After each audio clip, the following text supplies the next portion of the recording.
अगर मैं आपसे कहूं कि अगले साल की बम्पर फसल की असली लड़ाई वसंत में नहीं, बल्कि अभी पतझड़ के इस ठंडे मौसम में ग्रे आसमान के नीचे शुरू होती है, तो कैसा रहेगा? बहुत से लोग सोचते हैं कि जैसे ही आखिरी सेब तोड़ा गया, सीजन खत्म हो गया। लेकिन पतझड़ के इन आखिरी गर्म हफ्तों में की गई छोटी सी गलती आपके आधे फूलों और सब्जियों की आने वाली फसल को बर्बाद कर सकती है। आज हम आपके लिए लाए हैं एक पूरी चेकलिस्ट।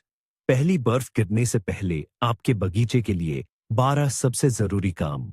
हम एक एक करके हर बिंदु पर नजर डालेंगे और मैं वादा करता हूं, आप कम से कम एक ऐसा राज जरूर जानेंगे जो आपके पौधों को बचाएगा या आपकी जेब पर भारी नहीं पड़ेगा। बहुत से लोग पतझड़ के बागवानी के कामों को एक पार्टी के बाद की मामूली साफ सफाई जैसा समझते हैं, लेकिन असल में यह अगले साल की शानदार शुरुआत के लिए मंच तैयार करने जैसा है। आप जो भी कदम अभी उठाते हैं, वह आपके आने वाले बगीचे की सेहत, सुंदरता और भरपूर पैदावार की नींव तैयार करता है। यह प्रकृति के साथ एक शांत लेकिन बेहद महत्वपूर्ण बातचीत है, जिसमें आप उसे सर्दियों की नींद के लिए तैयार होने में मदद करते हैं, ताकि वसंत में वह पूरी ऊर्जा और शक्ति के साथ खिल उठे। तो अपनी इस बड़ी शरद ऋतु की तैयारी की शुरुआत कहां से करें? बेशक सबसे सुखद काम से, जाते हुए मौसम के आखिरी तोहफों को इकट्ठा करने से। अपनी टोकरियां और बाल्टियां अभी समेटने की जल्दी न करें। आपका बगीचा अभी भी ढेर सारे सरप्राइज से भरा है। यह एक अंतिम खोज क्वेस्ट की तरह है, जहां सबसे कीमती इनाम सबसे अच्छी तरह छिपे होते हैं। अपने खेत में ध्यान से नजर दौड़ाए। हो सकता है किसी चौड़ी पत्ती के नीचे कोई देर से उगा हुआ कद्दू छिपा हो, या सेब के पेड़ की सबसे ऊंची टहनी पर वह सबसे लाल, सबसे रसीला सेब आपका इंतजार कर रहा हो। जड़ वाली सब्जियों को जरूर देखें। गाजर, चुकंदर और शलजम। यही वो समय है जब ये अपनी अधिकतम शर्करा जमा करते हैं और सबसे स्वादिष्ट बनते हैं। देर से उगने वाली पत्ता गोभी, धूप में पकी हुई कद्दू, इन सभी को पहली गंभीर पाले पड़ने से पहले इकट्ठा कर लेना चाहिए। यहां तक कि धनिया या रोजमेरी जैसी जड़ी बूटियां भी अपनी ताजी खुशबू से आपको खुश कर सकती हैं। अपनी क्यारियों में कुछ भी न छोड़ें। हर भूला हुआ फल कीटों के लिए एक संभावित दावत और अगले साल की बीमारियों का अड्डा बन सकता है। तो हमारा पहला काम सिर्फ फसल काटना नहीं है, ये बगीचे के भविष्य की देखभाल का एक कार्य है। हम सब कुछ कीमती अपने पास रखते हैं और दुश्मनों को एक भी मौका नहीं देते। हर पौधे, हर टहनी की जांच करें। आप हैरान रह जाएंगे कि अभी भी कितना कुछ मिल सकता है। ये अंतिम पड़ाव न केवल आपके भंडार को भर देगा, बल्कि अगले सीजन में एक स्वस्थ बगीचे की दिशा में पहला महत्वपूर्ण कदम भी होगा। तो आप ढेर सारी ताजी उपज टोकरियों में भरकर घर ले आए हैं। लगता है काम पूरा हो गया, लेकिन ऐसा नहीं है। अब आता है सबसे अहम पल, जो तय करेगा कि आपकी ये उपज कितने समय तक सुरक्षित रहेगी। यह है सख्त छंटाई। यकीन मानिए, ये कटाई से भी ज्यादा जरूरी है। जरा सोचिए, अगर अच्छी आलू की बोरियों में एक भी सड़ा या रोगग्रस्त आलू हो, तो कुछ ही महीनों में वह अपने सभी साथियों को भी सड़ा देगा और आप अपनी पूरी मेहनत खो सकते हैं। इसलिए कुछ भी भंडारण के लिए रखने से पहले हर फल और कंदमूल की बारीकी से जांच करें। किसी भी संदिग्ध दाग, खरोंच, कट या कीटों की गतिविधि के निशान पर खास ध्यान दें। जिसमें जरा सा भी नुक्स हो, उसे तुरंत अलग कर दें। ऐसी अधूरी सब्जियों और फलों को तुरंत इस्तेमाल में लाना चाहिए। आप उनसे रस, प्यूरी या कोई भी पकवान तुरंत बना सकते हैं, या फिर उन्हें रात के खाने में इस्तेमाल कर लें। लेकिन लंबे समय तक भंडारण के लिए केवल पूरी तरह से स्वस्थ, मजबूत और साबुत उम्मीदवारों को ही चुनें। यह आसान सी प्रक्रिया आपके सर्दियों के भंडार गृह के लिए सबसे अच्छी सुरक्षा है। अब जब हमारे गोदाम भर चुके हैं और फसल छांट ली गई है, तो समय आ गया है कि हम अपने बाग पर एक नजर डालें। पूरी गर्मियां व्यस्त रहने के बाद ये थोड़ा थका हुआ और अस्त व्यस्त लग रहा है ना? और यहीं पर कई लोग एक बड़ी गलती करते हैं, ये सोचकर कि अरे, इससे तो बसंत में साफ कर लेंगे। लेकिन यह तरीका सही नहीं है। अब हम सबसे महत्वपूर्ण चरणों में से एक की ओर बढ़ रहे हैं, पतझड़ की बड़ी सफाई। और हाँ, इसे सिर्फ सुंदरता के लिए की गई सफाई न समझें। यह एक वास्तविक स्वच्छता अभियान है। अपने बाग को एक जीवित जीव समझे, जिसे लंबी नींद के लिए तैयार करना है।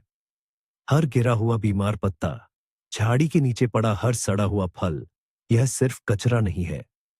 ये फफूंद के बीजाणुओं और हानिकारक कीटों के लार्वा के लिए सर्दियों का एक आदर्श ठिकाना है। वे वहां आराम से सर्दी बिताएंगे, ताकि वसंत में नई ताकत के साथ आपके नए पौधों पर हमला कर सके। इसलिए रॉक उठाइए और पूरे बाग में घूमकर सफाई कीजिए। पेड़ों के नीचे गिरे हुए फल इकट्ठा कीजिए, पत्तियों को साफ कीजिए, खासकर अगर उनमें स्कैब या पाउडरी मिल्ड्यू जैसी बीमारियों के लक्षण हो। और सबसे जरूरी, आखिरी खरपतवार निकालिए। अभी पतझड़ में बारहमासी खरपतवारों की जड़ें कमजोर होती हैं और उन्हें हमेशा के लिए हटाना कहीं ज्यादा आसान होता है। यह सफाई सिर्फ एक नियमित काम नहीं है, बल्कि भविष्य की समस्याओं पर आपका रणनीतिक प्रहार है। अब बात करते हैं हमारी सफाई के सबसे अहम पहलू की, जिसे कई लोग काटकर बस क्यारियों में छोड़ देते हैं। मैं बात कर रहा हूं पौधों के बचे हुए हिस्सों की। सूखे हुए टमाटर और आलू के डंठल, खीरे और तोरी की बेलें, और मुरझाए हुए मौसमी फूलों के तने। आपके लिए तो ये बस कूड़ा करकट है, मगर फाइटोफथोरा, पाउडरी मिल्ड्यू, क्लैडोस्पोरियोसिस जैसे रोगों और दर्जनों कीटों के लिए ये पूरी सर्दियों के लिए ऑल इंक्लूसिव सुविधाओं वाला एक 5 स्टार होटल है। इन्हें क्यारी में छोड़कर आप असल में खुद अपने हाथों से एक टाइम बम लगा रहे हैं। बसंत की पहली गर्मी के साथ ही बीमारियों और कीटों की ये पूरी फौज जाग उठेगी और भूख से आपके नए कमजोर पौधों पर टूट पड़ेगी। इसीलिए आलस्य नहीं करना चाहिए। बिना किसी दया के उन सभी पौधों को उखाड़ दे, काट दे और क्यारियों से हटा दे, जिन्होंने इस मौसम में फल दिए थे। हर बचा हुआ तना एक खतरा है, और जब हमारे सामने इन पौधों के अवशेषों का एक पूरा ढेर लग जाता है, तो एक वाजिब सवाल उठता है, इन्हें आखिर कहाँ फेंका जाए? शायद कंपोस्ट में, ताकि ये बर्बाद ना हो। पर यहीं पर हमें एक बड़ा झटका लगने वाला है। क्या जो कुछ भी काटा जाए सब कंपोस्ट में डाल देना चाहिए? बिल्कुल नहीं। और यही छुपा है बागवानी के सबसे लोकप्रिय और खतरनाक मिथकों में से एक। पतझड़ का सुनहरा नियम कहता है, कंपोस्ट के ढेर में केवल पूरी तरह से स्वस्थ पौधों के अवशेष ही डाले जा सकते हैं। फाइटोफथोरा से प्रभावित टमाटर या आलू के पत्ते, पाउडरी मिल्ड्यू से ग्रसित खीरे की पत्तियां, स्कैब रोग से ग्रस्त सेब की टहनियां, इन सभी चीजों को कंपोस्ट में बिल्कुल नहीं डालना चाहिए। दरअसल आमतौर पर घर के कंपोस्ट के ढेर में तापमान शायद ही कभी 60-70 डिग्री सेल्सियस तक पहुंच पाता है, जो फंगस के बीजाणुओं और रोगजनकों को नष्ट करने के लिए जरूरी है। नतीजतन पोषक उर्वरक बनाने के बजाय आप अपने हाथों से एक असली जीवाणु बम बना रहे होते हैं। वसंत में ऐसे खाद को क्यारियों में फैलाते हुए आप खुद ही अपने पूरे बगीचे को संक्रमित कर देंगे। तो बीमार पौधों का क्या करें? इसके दो भरोसेमंद तरीके हैं। पहला और सबसे प्रभावी तरीका है जला देना। आग किसी भी संक्रमण को निश्चित रूप से खत्म कर देती है। अगर अपने प्लॉट पर आग जलाना मना है, तो दूसरा विकल्प यह है कि बीमार अवशेषों को घने थैलों में पैक करके घर के कचरे के रूप में प्लॉट से बाहर निकाल दें। लेकिन स्वस्थ गाजर के पत्ते, सूरजमुखी के डंठल या कटी हुई घास, इन्हें बेझिझक कंपोस्ट में डालें। यही आपकी क्यारियों के लिए भविष्य का काला सोना है। ठीक है, सब्जियों के बगीचे का काम हमने निपटा लिया है। अब हम अपना ध्यान उन पौधों पर केंद्रित करते हैं जो लंबी सर्दी में हमारे साथ रहते हैं, यानी कि बारहमासी पौधों पर। ये हमारे बाग के मजबूत सैनिक हैं, लेकिन ठंड से बचने और वसंत में अपनी पूरी खूबसूरती बिखेरने के लिए उन्हें भी हमारी मदद की जरूरत होती है। फूल, सजावटी घास और झाड़ियां, इन सभी को एक विशेष और व्यक्तिगत देखभाल की आवश्यकता होती है। कल्पना कीजिए कि आप उन्हें एक लंबी यात्रा पर भेज रहे हैं। आपको सही ढंग से उनका सामान पैक करना होगा और यह सुनिश्चित करना होगा कि उनके पास रास्ते के लिए पर्याप्त ताकत हो। बारहमासी पौधों की शरद ऋतु की देखभाल, दरअसल यही ऐसी तैयारी है।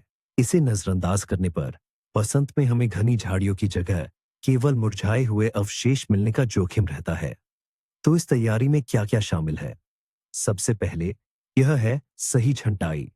उसके बाद सबसे नाजुक पौधों के लिए एक सुरक्षित शीतकालीन आश्रय तैयार करना, और साथ ही विशेष शरतकालीन खादों का उपयोग करना जो उनकी जड़ों को मजबूत करने में मदद करेंगे, लेकिन पाला पड़ने से पहले अनावश्यक रूप से बढ़ने नहीं देंगे। हर पौधे की अपनी जरूरतें और प्राथमिकताएं होती हैं, और हमारा काम उन सभी का ध्यान रखना है। तो आइए हम सबसे पहले और सबसे जरूरी कदम से शुरुआत करते हैं, यानी कि छंटाई से। तो आइए कटाई छंटाई से शुरुआत करते हैं। यह शायद ज्यादातर बारहमासी फूलों के लिए शरद ऋतु का सबसे जरूरी काम है। इसकी जरूरत क्यों पड़ती है? दरअसल पौधे का जो ऊपरी हिस्सा पूरी गर्मी खिलकर हमें खुश करता रहा, वह शरद ऋतु तक अपना काम पूरा कर चुका होता है। वह मुरझाने लगता है और सड़न व बीमारियों का आसान शिकार बन जाता है, खासकर बर्फ की मोटी परत के नीचे। इसे काटकर हम न सिर्फ साफ सफाई करते हैं, बल्कि पौधे की सारी जीवन शक्ति को वहां भेजते हैं जहां सर्दियों में उसकी सबसे ज्यादा जरूरत होती है, यानी जड़ों में। एक तेज प्रूनिंग सेकेटर हाथ में ले और काम पर लग जाए।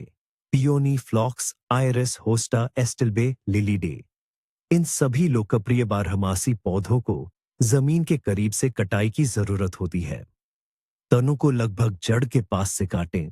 बस 5 से 10 सेंटीमीटर ऊंचे छोटे ठूंठ छोड़ दें। इससे वसंत में आपको उस जगह को याद रखने में मदद मिलेगी जहां फूल लगा है, और साथ ही नए अंकुरों को नुकसान पहुंचने से भी बचेगा। ऐसी सख्त छंटाई कोई क्रूरता नहीं है, बल्कि यह पौधे की देखभाल का एक तरीका है।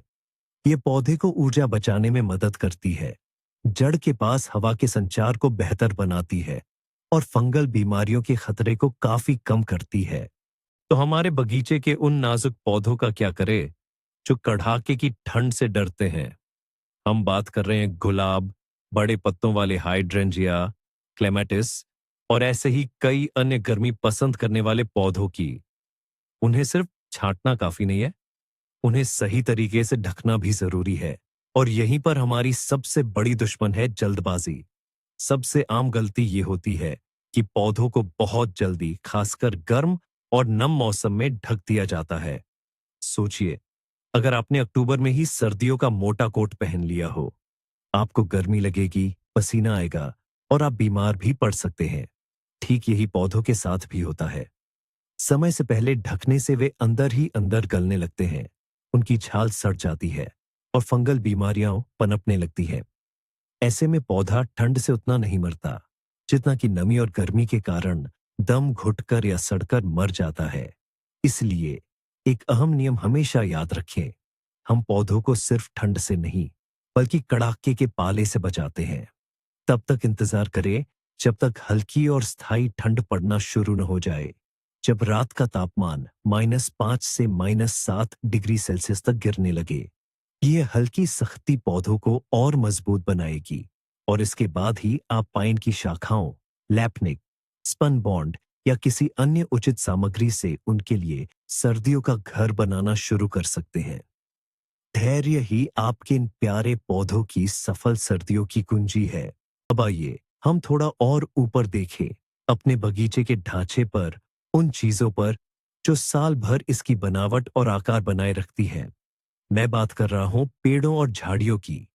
पतझड़ का मौसम उन्हें ध्यान देने के लिए सबसे सही समय है। गर्मी में घनी पत्तियों के पीछे कई समस्याएं छिपी रहती हैं, लेकिन अब जब पत्ते झड़ गए हैं तो सारी कमियां साफ साफ दिखाई देती हैं। ये हमारे लिए एक सामान्य जांच करने और उन्हें सर्दियों की चुनौतियों के लिए तैयार करने का अवसर है। सर्दियों में पेड़ों और झाड़ियों को मुश्किलों का सामना करना पड़ता है। तेज हवाएं, भारी गीली बर्फ और बर्फीली बारिश, ये सब डालियों पर बहुत ज्यादा बोझ डालती है। और अगर पेड़ पर कमजोर, बीमार या टूटी हुई डालियां हों, तो वे इस बोझ को झेल नहीं पाती और टूटकर तने को गंभीर चोट पहुंचा सकती है। इसलिए पेड़ों की पतझड़ में देखभाल कोई इच्छा नहीं, बल्कि एक जरूरत है। इसमें कई महत्वपूर्ण प्रक्रियाएं शामिल हैं। कीट रोगग्रस्त डालियों की कटाई, तनों की सफाई और हाँ, मशहूर सफेदी। इनमें से हर कदम का उद्देश्य हमारे इन बड़े दोस्तों को स्वस्थ और मजबूत रहकर सर्दी गुजारने में मदद करना है, ताकि वे वसंत में नई वृद्धि और फलने फूलने के लिए तैयार रहें। आइए अब हम हर चरण को विस्तार से समझते हैं। शुरुआत करते हैं पेड़ों की साफ सफाई वाली छंटाई से। यह पेड़ों के लिए डेंटिस्ट के पास जाने जैसा है, जहां हम बीमारी वाले हिस्से को हटा देते हैं ताकि स्वस्थ हिस्सा बचा रहे। इसके लिए एक तेज आरी और सेकेटर अपने पास रखें और हर पेड़ व झाड़ी का अच्छी तरह से मुआयना करें। हमारा काम है उन सभी हिस्सों को हटाना जो शायद सर्दियों में नहीं बचेंगे या जो पेड़ के लिए खतरा बन सकते हैं। हमें क्या देखना है? सबसे पहले उन सूखी और टूटी हुई डालियों को। ये बेकार होती है और बर्फ के वजन से टूटकर पेड़ की स्वस्थ छाल को नुकसान पहुंचा सकती है। दूसरे, वे डालियां जिन पर बीमारी के साफ निशान दिख रहे हों, जैसे गांठें, धब्बे या असामान्य मोटाई। ये तो संक्रमण फैलाने के असली अड्डे होते हैं। तीसरे, वे डालियां जो पेड़ की अंदरूनी तरफ बढ़ती है, जिससे उसकी छतरी बहुत घनी हो जाती है और डालियां आपस में रगड़ खाने लगती है। ऐसी रगड़ से छाल पर घाव बन जाते हैं और ये किसी भी बीमारी या इन्फेक्शन के लिए खुले दरवाजे का काम करते हैं। इन डालियों को बिल्कुल तने के पास से, जहां से वे निकलती है, वहां से काटें। कोई ठूंठ नहीं छोड़ना चाहिए। 2 सेंटीमीटर से ज्यादा व्यास वाले सभी बड़े कट्स या घावों को बागवानी वैक्स या किसी खास पेंट से जरूर ढक दें। ऐसा करने से घाव में नमी और इन्फेक्शन नहीं जाएगा। इस तरह की यह पतझड़ की सफाई न सिर्फ पेड़ को स्वस्थ बनाएगी, बल्कि उसकी रोशनी और हवा भी बेहतर करेगी। इससे अगले मौसम में पेड़ों में बीमारियां लगने की संभावना बहुत कम हो जाएगी। आइए एक और महत्वपूर्ण बात पर गौर करें, जिसे अक्सर लोग सिर्फ सजावट समझते हैं। हम बात कर रहे हैं पेड़ों के तनों पर की जाने वाली सफेदी की। आपने सड़कों के किनारे या शहर के पार्कों में उन सजे धजे सफेद पेड़ों को जरूर देखा होगा और सोचा होगा कि यह केवल सुंदरता और साफ सफाई के लिए है। मगर सच्चाई यह है कि पेड़ों पर सफेदी करने के तो बहुत ही जरूरी सुरक्षात्मक काम होते हैं, खासकर उन छोटे पेड़ों के लिए जिनकी छाल अब भी नाजुक होती है। इसका पहला और सबसे मुख्य काम है पेड़ों को धूप से जलने, सनबर्न और पाले से पड़ने वाली दरारों, फ्रॉस्ट क्रैक्स से बचाना। सर्दियों के आखिर और शुरुआती वसंत में जब बर्फ भले ही जमीन पर हो, लेकिन सूरज की तपिश बढ़ने लगती है, तब एक खतरनाक स्थिति पैदा होती है। दिन के समय पेड़ की गहरी छाल सूरज की वजह से बहुत गर्म हो जाती है और रात में अचानक ठंडी पड़ जाती है। तापमान के इस अचानक और तेज बदलाव से पेड़ की छाल में गहरी दरारें पड़ जाती हैं, जिन्हें हम पाले की दरारें या फ्रॉस्ट क्रैक्स कहते हैं। वहीं सफेद रंग, जैसा कि हम जानते हैं, सूरज की किरणों को बहुत अच्छी तरह से परावर्तित, रिफ्लेक्ट करता है। सफेदी किया हुआ तना ज्यादा गर्म नहीं होता और इस तरह पेड़ों को नुकसान पहुंचने का खतरा बहुत कम हो जाता है। दूसरा काम है हानिकारक कीटों और बीमारियों से बचाव। अच्छी क्वालिटी की सफेदी में अक्सर कुछ ऐसे रसायन, जैसे फंगिसाइड और कीटनाशक, मिलाए जाते हैं जो पेड़ की छाल की दरारों में छिपे हुए लार्वा और बीजाणुओं, स्पोर्स को खत्म कर देते हैं। ये वही होते हैं जो सर्दियों में यहां अपना घर बना लेते हैं। तो इस तरह पेड़ों की सफेदी सिर्फ उनका मेकअप नहीं है, बल्कि यह उनके लिए एक सनस्क्रीन और बुलेट प्रूफ जैकेट का काम करती है। हमारे पैरों तले बिछे हरे भरे कालीन का भी खास ध्यान रखना चाहिए। बगीचे के बाकी पौधों की तरह हमारा लॉन भी सर्दियों के लिए जोर शोर से तैयारी कर रहा है और उसे हमारी मदद की जरूरत है। अक्सर लोग सोचते हैं कि पतझड़ में लॉन को यूं ही छोड़ देना चाहिए, पर यह सही नहीं है। पतझड़ में उसकी सही देखभाल ही सुनिश्चित करेगी कि वसंत आने पर आपको एक शानदार पन्ना जैसी हरी भरी घास मिले, न कि सूखी या पैचे वाली घास। तो फिर क्या करें? सबसे पहले यह लॉन की आखिरी कटाई है। इसे अनुमानित पाले से लगभग 2-3 हफ्ते पहले कर लेना चाहिए, ताकि घास को थोड़ा बढ़ने और मजबूत होने का समय मिल सके। सही ऊंचाई चुनना बहुत जरूरी है। बहुत छोटा मत काटिए। आखिरी कटाई के लिए आदर्श ऊंचाई लगभग 5 से 7 सेंटीमीटर होनी चाहिए।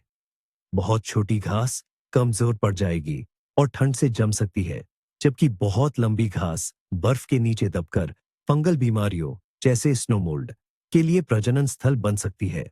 और हाँ, कटाई के बाद लॉन को रेक से अच्छी तरह साफ करना ना भूलें। सभी कटी हुई घास और पुरानी परत को हटा दें। ये जड़ों तक हवा और रोशनी की पहुंच में सुधार करेगा, जो स्वस्थ सर्दियों के लिए बहुत जरूरी है। Bir pagan gencin Justina'ya olan aşkı Kıbryanus'un kaderini değiştirecekti. Bu genç, Justina'yı kendisine bağlaması için büyücü Kıbryanus'a başvurdu. Kıbryanus, tüm gücünü, tüm karanlık bilgisini ve çağırdığı cinleri kullanarak Justina'nın iradesini kırmaya çalıştı. Ancak Justina, her seferinde dua ve oruçla, Rabbe sığınarak tüm bu büyüleri boşa çıkardı. Cinler ona yaklaşamadı, büyüleri tesir etmedi. Bu durum Kıbryanus'u hayretler içinde bıraktı. O, hayatında ilk kez kendi gücünden çok daha üstün, çok daha saf bir kudretle karşılaşmıştı. Justina'nın dualarının ve imanının onun tüm sihirlerinden daha güçlü olduğunu gördü. Bu olay Kıbryanus'un hayatında bir dönüm noktası oldu. Karanlık ilimlerinden vazgeçti, Hristiyanlığı kabul etti ve büyük bir imanla vaftiz oldu. Ardından Justina ile birlikte inançlarını yaymaya başladılar ve bu yolda şehit oldular. Bu nedenle 15 Ekim özellikle kötülüklerden, nazardan, büyüden ve kötü enerjilerden korunma niyetiyle dualar edildiği, ruhsal arınma arayışlarının yoğunlaştığı bir gündür. İnsanlar bugünün enerjisinin olumsuzlukları savuşturmak ve pozitif enerjileri çekmek için özellikle uygun olduğuna inanır. Şifa, huzur, aile bireylerinin korunması ve hatta bereket için özel dualar edilir. Kimi inanç sistemlerinde bu hikayenin kadim pagan kökenlere uzandığı, karanlık güçlerin ve doğa ruhlarının aktif olduğu sonbahar mevsiminde onlara karşı bir kalkan oluşturma ihtiyacından doğduğu da söylenir. Justina'nın saflığı ve Kıbryanus'un dönüşümü bugüne özel bir anlam katarken geçmişin ve şimdinin inançlarını birbirine bağlıyor. Şimdi 15 Ekim'in bu derin ve mistik hikayesine daha yakından bakalım. Antik çağlarda Antakya'nın kalabalık sokaklarında ismi dilden dile dolaşan, ilmini karanlık kaynaklardan alan bir büyücü yaşardı. Kıbryanus. O, yıldızların dilini çözen, cinleri emrine amade eden, aşk iksirleri ve ölümcül büyülerle kaderleri değiştiren bir adamdı. Duaları bizim en keskin büyülerimizden daha güçlü. Kıbryanus öfkelendi. Daha önce böyle bir yenilgi yaşamamıştı. Yeterince güçlü değildiniz, diye haykırdı. Size daha güçlü cinler göndereceğim. Ve gerçekten de daha kudretli, daha kötücül cinleri Justina'ya gönderdi. Bu sefer cinler daha sinsi yollar denedi. Justina'nın rüyalarına girerek ona Aglaidas'ı arzulayan görüntüler gösterdiler. Zihnini bulandırmaya, kalbine şüphe düşürmeye çalıştılar. Ama Justina uyandığında yine Rabbine sığındı. Gördüğü rüyaların şeytanın bir oyunu olduğunu anladı. Daha çok oruç tuttu, daha çok dua etti. Ve yine cinler Justina'nın saflığını kirletemedi. Yine başarısız olup Kıbryanus'a geri döndüler. Boşuna uğraşıyoruz, Efendimiz, dediler. O kızın imanına dokunamıyoruz. Onu kuşatan ilahi bir kuvvet var. Kıbryanus bu sefer dehşete kapılmıştı. Onun tüm bilgi birikimi, tüm karanlık ilimleri bir genç kızın imanına yenik düşmüştü. O zamana kadar bilmediği, tanımadığı, kendi gücünün ötesinde bir varlık olduğunu idrak etti. Justina'nın Rabbinin gücü, onun sihirlerini paramparça etmişti. Kalbinde hem korku hem de hayranlık belirdi. Justina'nın gücünün kaynağını merak etmeye başladı. Yaptığı tüm kötü işlerden, insanlara verdiği zararlardan büyük bir pişmanlık duydu. İşte o an Kıbryanus'un hayatının dönüm noktası oldu. Kıbryanus, Justina'nın inandığı Tanrı'ya yönelmeye karar verdi. Gitti ve bir Hristiyan rahibe günahlarını itiraf etti. Büyücülükten vazgeçti, tüm karanlık kitaplarını yaktı ve Hristiyanlığı kabul etti. Vaftiz oldu ve adeta yeniden doğdu. O, eski Kıbryanus değildi artık. Geçmişin karanlık izlerini silip atan, yeni bir ruhla parlayan bir insandı. Justina da onun bu dönüşümüne şahit oldu ve ikisi birlikte inançlarını yaymaya başladılar. Ancak bu yeni yolda onları zorlu sınavlar bekliyordu. Pagan Roma İmparatorluğu'nun zulmü altında inançlarından vazgeçmeleri istendi. Onlar ise Rablerine olan bağlılıklarından asla dönmediler. İlk kar düşerse, nadiren de olsa, eğer 15 Ekim'de ilk kar taneleri düşerse, kışın çok erken ve ağır geçeceğine dair kesin bir işarettir. Bu, doğanın bize gönderdiği ciddi bir uyarı olarak kabul edilir. Maddi ve ev içi işaretler. 1. Yanlışlıkla dökülen tuz. Eğer bugün yanlışlıkla tuz dökerseniz, bu evdeki bolluk ve bereketin azalacağına, ufak tefek anlaşmazlıkların yaşanabileceğine işaret eder. Tuz, bereketi temsil eder, onun dökülmesi uğursuzluk sayılır. Hemen toplayıp, tuzumla bereketim eksilmesin diyerek telafi edilmelidir. 2. Bir şeyi kaybetmek ve bulmak. Değerli bir eşyanızı bugün kaybedip kısa süre içinde bulmanız, beklenmedik bir yerden elinize para geçeceğine ya da önemli bir fırsatla karşılaşacağınıza delalet eder. Kayıp eşyanın tekrar bulunması, kısmetin geri döndüğünü gösterir. 3. Kuşun pencereye konması. Eğer bir kuş bugün pencerenize konar ve içeri bakmaya çalışırsa, bu uzaktan bir haberin veya beklenmedik bir ziyaretçinin habercisidir. Haber hayırlı ise, kuşun ötüşü neşeli olacaktır. 4. Yanlışlıkla yırtılan kıyafet. Yeni bir kıyafetinizin bugün yanlışlıkla yırtılması, nazara geldiğinize veya üzerinizde negatif bir enerji olduğuna işarettir. Bu kıyafeti hemen onarmalı veya atmalısınız ki, olumsuzluk size yapışmasın. 5. Elin kaşınması. Sağ elinizin aniden kaşınması beklenmedik bir para geleceğine, sol elinizin kaşınması ise elinizden para çıkacağına işaret eder. Eski inanışa göre sağ el para alır, sol el para verir. Bu gecenin rüyaları. 15 Ekim gecesi görülen rüyalar, özellikle ruhsal ve kaderle ilgili önemli mesajlar taşır. Bu gece, perdenin inceldiği bir zaman dilimi olduğundan, rüyalar daha net ve anlamlı olabilir. Su görmek. Temiz ve berrak su, ruhsal arınma, huzur ve bereketin habercisidir. Kirli veya bulanık su, iç dünyanızda çözülmesi gereken sorunlar, duygusal karmaşa veya yaklaşan sıkıntılara işaret eder. İçsel huzur ve dengeyi bulduklarında gerçek potansiyellerine ulaşırlar. Onlar, tıpkı bugünün hikayesi gibi, karanlığı aydınlığa dönüştürme potansiyeli taşıyan kişilerdir. İsim günleri. Türk kültüründe batıdaki gibi yaygın bir isim günü geleneği olmamakla birlikte, bazı isimlerin bu günle ilişkilendirilmesi mümkündür. 15 Ekim, Batı Hristiyan geleneğinde Aziz Teresa'nın, Avlalı Teresa, günü olarak da bilinir. Bu bağlamda Teresa, Avila, Kıbryan, Justina gibi isimler anılır. Ancak Türk kültürüne daha yakın isimler düşünürsek, bugünün enerjisiyle uyumlu İsmet, saflık, masumiyet, Cemre, korunmuşluk, Asel, bal gibi tatlı, özel, şifa, nur, ışık veya umut gibi isimler de bugünün pozitif enerjisini taşıyanlar olarak düşünülebilir. Örneğin İsmet adını taşıyan bir kişi, tıpkı Azize Justina gibi saflığı ve iffeti temsil eder. Adı karakterine yansır ve etrafına huzur ve güven verir. Ve şimdi 15 Ekim'in bize sunduğu gelenekler ve ritüeller bölümüne geldik. Bugün doğru adımları atarak kendinizi ve sevdiklerinizi koruyabileceğiniz, bereketi evinize çağırabileceğiniz özel ritüellerle doludur. bir negatif enerjiden arınma ve korunma ritüeli. Amaç: nazardan, kötü enerjilerden, kıskanç bakışlardan ve olumsuz niyetlerden korunmak, evin ve bireylerin üzerindeki ağırlığı atmak. Aziz Kıbrıyanus ve Justina'nın hikayesi bu ritüelin ruhsal temelini oluşturur. Ne gerekir?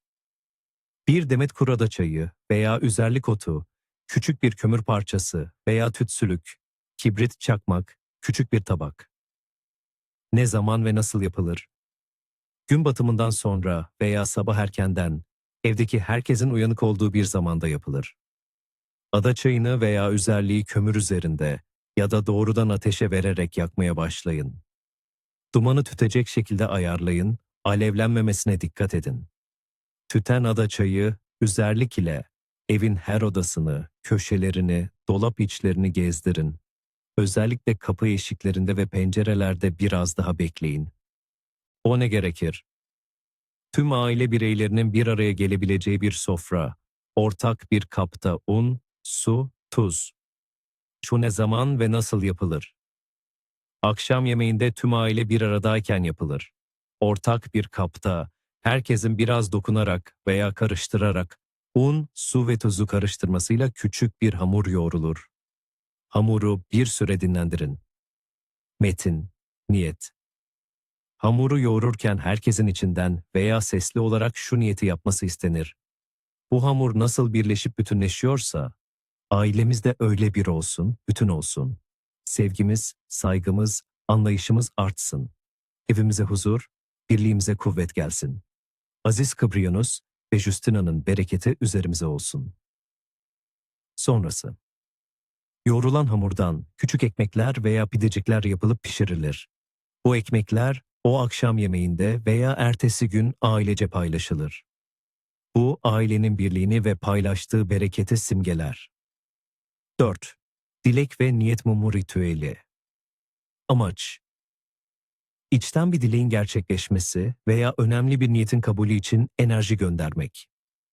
Ne gerekir? Bir adet beyaz veya yeşil mum, bir kibrit, çakmak, küçük bir kağıt ve kalem. Ne zaman ve nasıl yapılır? Gece yatmadan önce sessiz ve karanlık bir odada yapılır. Kağıda dileğinizi veya niyetinizi kısa ve net bir şekilde yazın. Mumu yakın. Metin, niyet. Mum alevine odaklanarak yazılı dileğinizi birkaç kez sesli olarak okuyun. Sonra kağıdı mumun alevinde yakın. Külleri toplayın. Sonrası. Külleri ertesi sabah bir bitkinin dibine veya rüzgarda savrulacak bir yere bırakın. Mumun kendiliğinden sönmesini bekleyin. Bu ritüel niyetinizi evrene göndermenize yardımcı olur. Günün mutfak gelenekleri. 15 Ekim, sonbaharın lezzetlerini sofralara taşıma günüdür. Bu dönem, kışlık hazırlıkların yapıldığı, hasatın son mahsullerinin değerlendirildiği bir zamandır. Balkabağı lezzetleri. Balkabağı, bu ayın en önemli sebzelerinden biridir. Aile içi huzursuzluklara, arkadaşlık ilişkilerinde bozulmalara ve genel bir mutsuzluk hissine yol açabilir. Söylediğiniz kötü sözler, zamanla sizin hayatınızda benzer durumların tezahür etmesine neden olabilir. 2. Gereksiz tartışmalara girmek ve kavga etmek. Neden yasak? Evin içindeki ve dışındaki enerji akışını bozar. 15 Ekim gibi mistik bir günde çıkan tartışmalar, evdeki bereketi kaçırır ve olumsuz enerjileri mıknatıs gibi çeker. Barış ve huzur, bugünün ruhuna uygun olandır. Sonuçları. Evde huzursuzluk, işlerde aksilikler ve beklenmedik maddi kayıplar yaşanabilir. Aile üyeleri arasında soğukluk ve dargınlıklar uzun süreli olabilir. Ortamdaki negatif enerji, sağlık sorunlarına bile yol açabilir. 3. Başkasının hakkına girmek ve yalan söylemek. Neden yasak? Bugün, doğru ve dürüstlüğün ön planda olması gereken bir zamandır. Başkasının hakkına girmek veya yalan söylemek, evrensel adalete aykırıdır ve karmik dengeyi bozar. Azize Justina'nın saflığı, bu prensibi pekiştirir. Sonuçları. Maddi kayıpların yanı sıra, itibar kaybı, vicdan azabı ve ruhsal sıkıntılar yaşanabilir. Haksız kazançlar genellikle daha büyük kayıplara yol açar. Yalanlar sizi bir yalan ağına sarabilir ve yalnızlığa itebilir. 4. Gece tırnak kesmek ve çöp atmak. Neden yasak? Akşam karanlığı çöktükten sonra tırnak kesmek, bereketin kesilmesine, sağlık sorunlarına ve hatta evdeki huzurun kaçmasına neden olabileceğine inanılır. Aynı şekilde gece çöp atmak, evin bereketini dışarıya atmak ve kötü ruhları çağırmak olarak yorumlanır. Sonuçları: bu yasakları çiğnemek, maddi sıkıntılarla karşılaşmanıza, beklenmedik hastalıklara yakalanmanıza veya evde sürekli bir gerginlik olmasına neden olabilir. 5 bir şeyleri, özellikle tuz, şeker, un, ödünç vermek veya almak. Neden yasak? Bu maddeler evin bereketi ve geçim kaynağı olarak kabul edilir. Dahi sonuçları: evde sürekli bir karmaşa, sağlık sorunları, maddi sıkıntılar ve genel bir kasvetli hava oluşabilir. 10. Hayvanlara kötü davranmak. Neden yasak? Hayvanlar doğanın masum varlıklarıdır ve onlara kötü davranmak evrensel adalete aykırıdır.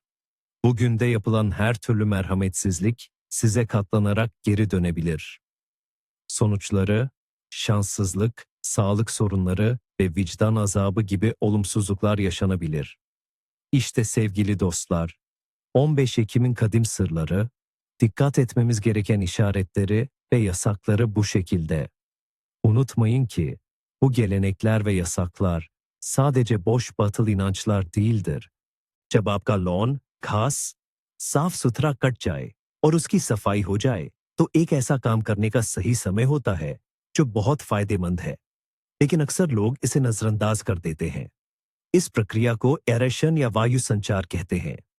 सुनने में यह शब्द भले ही जटिल लगे, लेकिन असल में यह काम बेहद सरल है। इसके लिए आपको एक सामान्य बागवानी वाला कांटा, गार्डन फॉर्क, चाहिए होगा। पूरे लॉन में चलकर घास की ऊपरी परत को लगभग 10 से 15 सेंटीमीटर की गहराई तक छेदते जाइए। लेकिन इसकी जरूरत क्यों पड़ती है? गर्मियों के मौसम में लगातार चलने फिरने, बारिश और पानी देने से लॉन की मिट्टी बहुत सख्त हो जाती है। इससे घास की जड़ों को सांस लेने में दिक्कत होती है और पानी व पोषक तत्व भी गहराई तक नहीं पहुंच पाते। एरेशन या वायु संचार ठीक इसी समस्या का समाधान है। ये छेद मिट्टी में ऐसे छोटे चैनल या रास्ते बना देते हैं जिनसे हवा, पानी और जड़ों तक जरूरी खाद आसानी से पहुंच सके। आप इसे अपने लॉन के लिए लंबी सर्दियों से पहले एक गहरी सांस लेने जैसा समझ सकते हैं।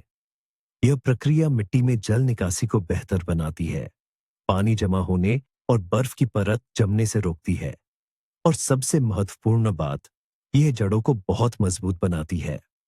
अगले वसंत में इस तरह सांस ले चुका लॉन बहुत जल्दी हरा भरा होगा, ज्यादा घना और बीमारियों के प्रति अधिक प्रतिरोधी बनेगा। ये एक छोटा सा काम है, लेकिन आपके हरे भरे लॉन के लिए इसके फायदे बहुत बड़े हैं। अब जब हमने ऊपर ऊपर का काम निपटा लिया है, तो सबसे जरूरी चीज पर ध्यान देने का वक्त आ गया है, हमारी मिट्टी पर। मिट्टी सिर्फ जमीन या धूल नहीं है, यह एक जीवित प्राणी है जिसकी सेहत और उर्वरता पर आपकी भविष्य की 90% सफलता निर्भर करती है। और शरद ऋतु इस उर्वरता की नींव रखने का सबसे बेहतरीन समय है। गर्मियों में पौधों ने मिट्टी से सक्रिय रूप से पोषक तत्व लिए, और शरद ऋतु आते आते मिट्टी थक चुकी है, यानी उसकी शक्ति कम हो गई है। हमारा काम है कि हम उसका कर्ज चुकाएं। शरद ऋतु में ही क्यों? पहला कारण यह है कि फसल कटाई के बाद हमारी क्यारियां खाली हो जाती है। दूसरा कारण यह है कि अभी डाले गए जैविक खाद, ऑर्गेनिक खाद, पूरी सर्दी धीरे धीरे गलकर पौधों के लिए आसानी से उपलब्ध होने वाले रूपों में बदल जाते हैं। बसंत आते आते मिट्टी भूरा भूरी, अच्छी संरचना वाली और पोषक तत्वों से भरपूर हो जाएगी। बसंत में की गई जुताई और खाद डालना अक्सर ऐसा असर नहीं देते, क्योंकि जैविक सामग्री को काम करने का पर्याप्त समय नहीं मिल पाता। तो अभी हम सिर्फ खोद नहीं रहे हैं, बल्कि अपनी भविष्य की रोपण के लिए एक पोषक बिस्तर तैयार कर रहे हैं। यह शरद ऋतु के सबसे ज्यादा मेहनत वाले पर साथ ही सबसे ज्यादा फल देने वाले कामों में से एक है। यह आपको स्वस्थ पौधों और भरपूर फसल के रूप में कई गुना लौट कर मिलेगा। तो चलिए अब व्यवहारिक काम की ओर बढ़ते हैं। सबसे पहले हम मिट्टी की खुदाई करेंगे। खाली हुई क्यारियों में एक फावड़े की गहराई तक मिट्टी की गहरी खुदाई करें। और यहाँ एक जरूरी बात है जो शरद ऋतु के लिए खास है। मिट्टी के ढेलों को तोड़े नहीं, उन्हें वैसे ही छोड़ दें। ऐसा क्यों? सर्दियों में पाला इन ढेलों के अंदर तक जाएगा और उन्हें अच्छी तरह से काम करेगा, जिससे मिट्टी ढीली और संरचित हो जाएगी, यानी भुरभुरी और उपजाऊ बनेगी। इसके अलावा हानिकारक कीटों के लार्वा भी सतह पर आ जाएंगे, जो ठंड को झेल नहीं पाएंगे और मर जाएंगे। खुदाई के साथ ही हम खाद भी डालेंगे। शरद ऋतु जैविक खाद डालने का सबसे अच्छा समय है। यह अच्छी तरह से सड़ी हुई गोबर की खाद, कंपोस्ट या वर्मी कंपोस्ट हो सकती है। खुदाई करने से पहले इसे क्यारी की सतह पर समान रूप से फैला दें। अगर जैविक खाद उपलब्ध नहीं है, तो आप रासायनिक उर्वरकों का उपयोग कर सकते हैं। लेकिन यह महत्वपूर्ण है कि आप विशेष रूप से शरद ऋतु के लिए बने उर्वरक चुनें। इनमें नाइट्रोजन की मात्रा कम होती है, जिसकी शरद ऋतु में आवश्यकता नहीं होती, और फास्फोरस व पोटेशियम की मात्रा अधिक होती है। ये तत्व जड़ प्रणाली को मजबूत करने, पाला प्रतिरोधक क्षमता बढ़ाने और भविष्य की फसल के लिए आधार तैयार करने में मदद करते हैं। अभी खाद डालकर आप एक तरह से मिट्टी को भोजन दे रहे हैं, ताकि वसंत में वह आपके पौधों को पोषित कर सके। लेकिन पतझड़ सिर्फ कटाई करने और सर्दियों की तैयारी का समय नहीं है, यह कुछ बोने का भी समय है। जी हाँ, आपने बिल्कुल सही सुना। कुछ फसलें ऐसी होती हैं जिन्हें सर्दियों से ठीक पहले बोना होता है, और यह उन्हें एक बहुत बड़ा फायदा देता है। ये किसी जादू से कम नहीं। आप एक छोटी सी कंद को ठंडी सोती हुई जमीन में डालते हैं, और बसंत में जैसे ही बर्फ पिघलती है, वह सबसे पहले जाग उठती है और बसंत में लगाई गई फसल की तुलना में कई हफ्ते पहले उपज देती है। हम बात कर रहे हैं, जाहिर है, मुख्य रूप से अगेती लहसुन की। पतझड़ में लगाई गई लहसुन की कलियां पाला पड़ने से पहले अच्छी तरह जड़ पकड़ लेती है। सर्दियों में वे ठंड से प्राकृतिक स्तरीकरण, कोल्ड स्ट्रैटिफिकेशन से गुजरते हैं, जिससे वे ज्यादा मजबूत और अधिक उपज देने वाले बनते हैं। नतीजतन आपको बहुत पहले ही बड़े स्वस्थ लहसुन के बल्ब मिलते हैं। यही बात कुछ किस्मों के छोटे प्याज, ऑनियन सेट्स पर भी लागू होती है। सर्दियों से पहले की बुवाई से आपको अगेती हरी पत्तियां और मजबूत प्याज मिलते हैं। सबसे जरूरी है बुवाई का सही समय चुनना। आपको लगातार पाला पड़ने से पहले यह काम कर लेना होगा, ताकि छोटे प्याज जड़ पकड़ ले लेकिन अंकुरित न हो। यह आने वाले मौसम के लिए एक सच्ची और बेहतरीन तैयारी है, जो आप अभी कर रहे हैं। तो चलिए अब बात करते हैं खूबसूरती की। अगर आप चाहते हैं कि आपका बगीचा पूरे इलाके में सबसे पहले बसंत के चमकीले रंगों से खिल उठे, तो अभी ही तैयारी करनी होगी। पतझड़ का मौसम बल्ब वाले फूल लगाने के लिए सुनहरा समय होता है। ट्यूलिप, डैफोडिल, क्रोकस, हयासिंथ, मस्कारी, इन सभी को अपनी फूलों की कलियां बनाने के लिए सर्दियों में ठंडक का समय चाहिए होता है। इन्हें अभी लगाने से आप एक तरह से प्रकृति के तंत्र को सक्रिय करते हैं। बल्ब जमीन में आराम से जम जाएगा, जड़ पकड़ लेगा और धैर्यपूर्वक अपने समय का इंतजार करेगा। और बसंत में जैसे ही जमीन थोड़ी गर्म होगी, वह तेजी से बढ़ने लगेगा और आपको वही बहुप्रतीक्षित पहला फूल देगा। यह एक सच्चा चमत्कार है, जिसे आप अपने हाथों से रचते हैं। कल्पना कीजिए, चारों ओर अभी भी उदासी और रूखापन है, और आपकी क्यारी में ट्यूलिप आग की तरह चमक रहे हैं और डैफोडिल सूरज की रोशनी की तरह जगमगा रहे हैं। इस जादुई पल के लिए पतझड़ में थोड़ी मेहनत करना तो बनता है। स्वस्थ ठोस बल्ब चुनें, उन्हें सही गहराई पर लगाए, आमतौर पर बल्ब की ऊंचाई का 3 गुना, और बसंत की यह खूबसूरत कहानी आपकी ही होगी। यह आने वाले मौसम के लिए आपका सबसे खूबसूरत निवेश है। तो पेड़ पौधों और मिट्टी का काम तो हो गया, लेकिन हमारा बगीचा सिर्फ जीती जागती प्रकृति ही नहीं है, इसमें कई ऐसी उपयोगी चीजें भी हैं जिन्होंने हमें पूरी गर्मी मदद की। अब समय है अपने बागवानी के औजारों और तकनीकी सामान का ख्याल रखने का। अगर हमने ऐसा नहीं किया तो वसंत में हमें फूटे हुए ड्रम और फटे हुए पाइप जैसे अप्रिय आश्चर्य मिल सकते हैं। सर्दियों में सभी बर्तनों और सामान का सबसे बड़ा दुश्मन पानी है, या यूं कहें कि बर्फ। स्कूल में पढ़े विज्ञान को याद कीजिए। जमने पर पानी फैलता है और फैलने की यह शक्ति मोटे प्लास्टिक या धातु को भी फाड़ सकती है। जरा कल्पना कीजिए एक पानी के ड्रम की जिसके तल में थोड़ा पानी बचा रह गया हो। सर्दियों में वह बर्फ बन जाएगा जो आसानी से तल को बाहर धकेल देगा या दीवारों को फाड़ देगा। पाइप, पानी देने वाली कैन या ड्रिप सिंचाई प्रणाली के साथ भी ऐसा ही होगा। इसलिए शरद ऋतु की तैयारी का एक सबसे महत्वपूर्ण नियम है हर जगह से पानी पूरी तरह से निकालना। यह आसान पर अत्यंत महत्वपूर्ण काम आपको वसंत में होने वाले अनावश्यक और अक्सर बड़े खर्चों से बचाएगा। आइए उन सभी जगहों पर एक नजर डालते हैं जहां पानी बचा रह गया होगा। सबसे पहले सबसे स्पष्ट चीज से शुरू करते हैं।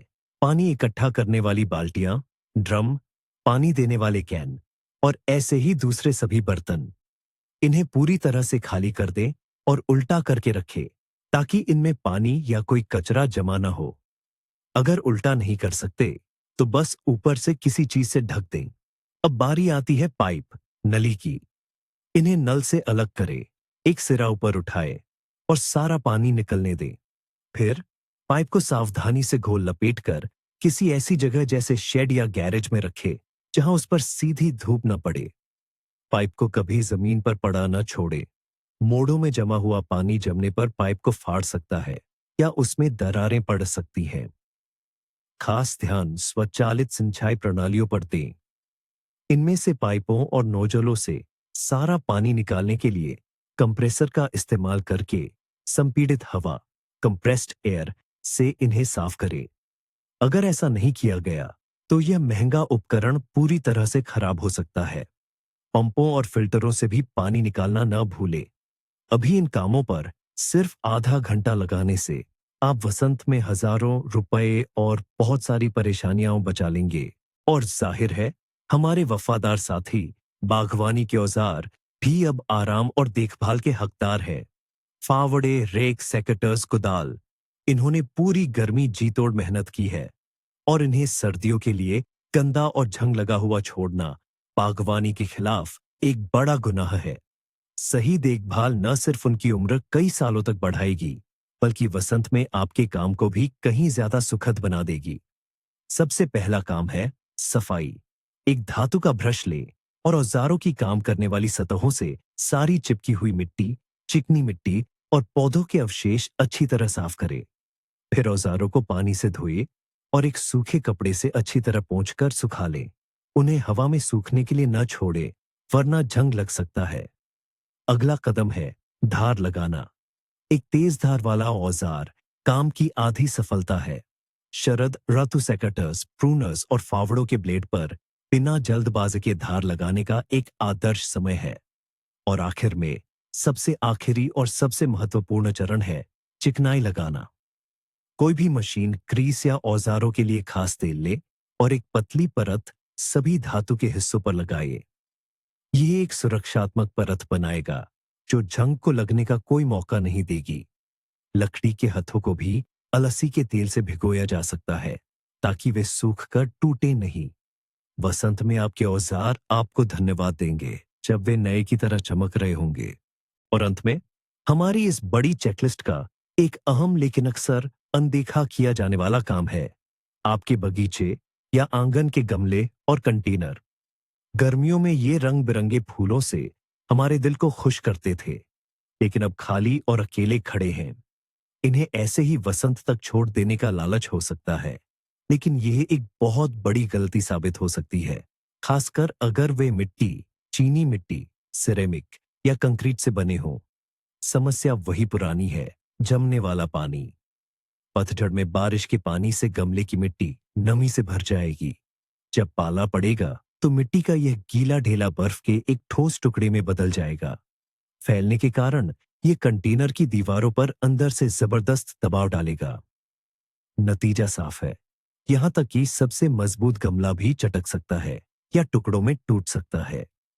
वसंत में एक खूबसूरत गमले के बजाय आपको केवल टूटे हुए टुकड़े मिलेंगे। इसलिए नियम सीधा है, सर्दियों के लिए सभी बाहरी गमले और कंटेनर खाली कर दें। उनमें से पुरानी मिट्टी निकाल दें। इस मिट्टी को आप क्यारियों में या खाद के ढेर में डाल सकते हैं। गमलों को अच्छी तरह से मिट्टी से साफ करें, धोए और अच्छी तरह सुखा लें। इसके बाद उन्हें किसी शेड, तहखाने या किसी अन्य सूखी जगह पर रख दें।